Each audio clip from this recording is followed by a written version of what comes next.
So when you think about Scottish history in regards to the weaponry that was used in these sorts of times, you get the popular culture of, great swords and claymores and basket hilt swords and all that sort of stuff. But I don't think that was necessarily indicative of the general soldier's choice of weapon in these times. No. Do you have any ideas on well, what was... I think the first thing to say is a lot of that is much later, sort of more Jacobite, 17th century stuff. But I think the most important thing is to consider the disparity between what the English army had to throw sometimes at the Scots and what they had. I mean, the first thing is that the Scots army is predominantly an infantry army, it's foot soldiers, whereas the English army, although they would have a lot of foot soldiers, it's the cavalry, it's the guys, the knights on the big horses. They're the creme de la creme, and that's what the English army was about, the big cavalry charge that was to terrify anybody,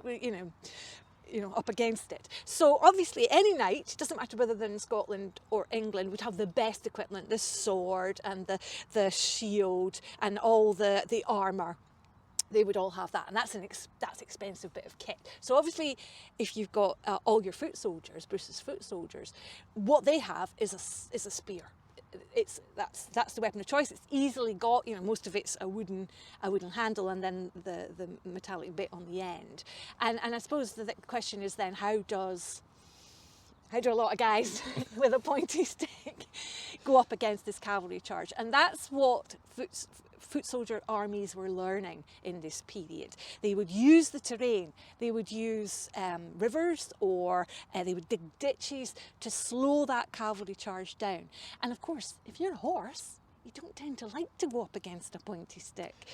So it's discipline as well. So I know that in this time the Schiltron formation with spears was obviously very important for Scottish armies, having a lack of horses and having to go up against large numbers of cavalry.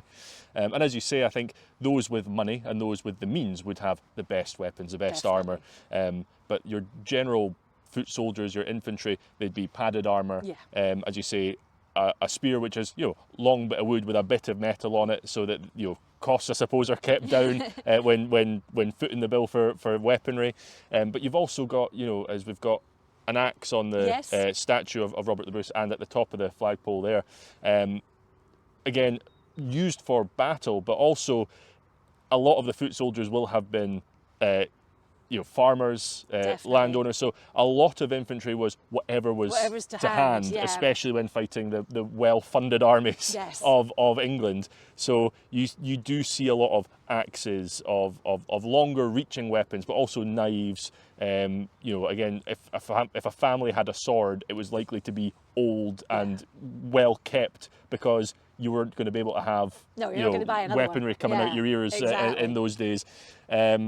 So it's just interesting. You would have seen things like great swords or claymores, but they were often used primarily for crowd control. It's more sort of keeping people at a distance, and that would be more around your important generals to keep them safe. It wouldn't be a weapon that was used in the middle of a battlefield. Well, it's really hard to get out, isn't it? Yeah, if you're at close combat, a short dagger or an axe, that's far more use. And of course, you can pick up, the Scots foot soldiers would have picked up whatever a dead Englishman or dying Englishman happened to have dropped. So there'd be a lot of that about. I mean, I always imagine the field of Bannockburn afterwards, that every year there was holidays to Bannockburn to see what else they could find.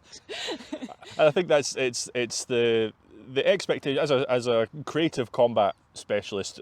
My bent is to give people something that's visually entertaining to watch. It might not necessarily be historically accurate to how people fought, and that's where you get things like your great swords and your claymores and things like that. Is they come heavily into media because they're exciting. There's high stakes when you come up against that, or you see a knight in full plate armour and you sort of go, it's visually exciting to watch.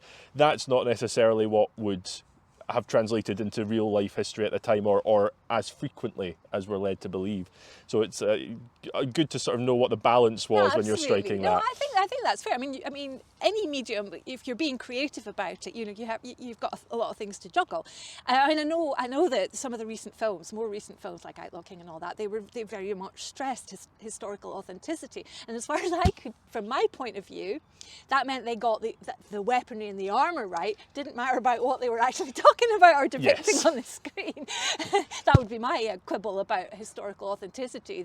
It is about weaponry, and fair play. But there's a little bit more to it than that. I think when it comes to the writing and that sort of creative side, where you can maybe afford to take more liberties because there's not so much known about again what was said from one person to another. There's not huge annals of history that we can dive into in that, whereas we do have an understanding of weapons and uses and all that, so it's slightly easier to be more beholden to historical accuracy for that side of things rather than the writing. But you're right, it's about trying to strike a balance of not telling too fictitious a story whilst making sure that an audience is kept engaged rather than a full 3-hour film of political leanings of that debates becomes a documentary, exactly. It's a different beast.